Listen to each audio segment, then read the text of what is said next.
If you can achieve this stage, then there is no other necessity of philosophizing or yogic practice or anything. If you receive that, if you reach that perfection.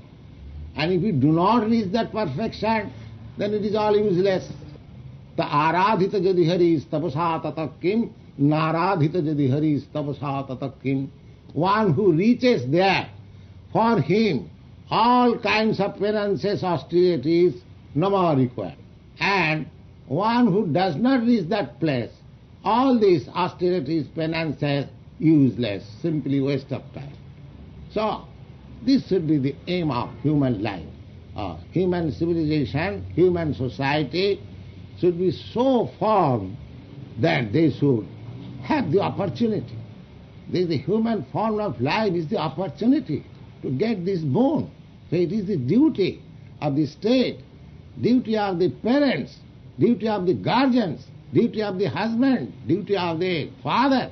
Everyone's duty is how to elevate a living creature who has got this fortunate human form of life to understand these paramangati, highest perfection of life.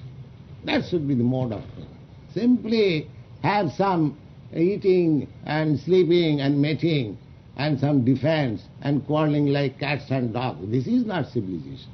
The human civilization is this, that he should properly utilize this human form of life and take advantage of this knowledge and prepare himself in Kṛṣṇa consciousness so that always 24 hours, 100% he will be absorbed in Kṛṣṇa, and at the time of death, at once done.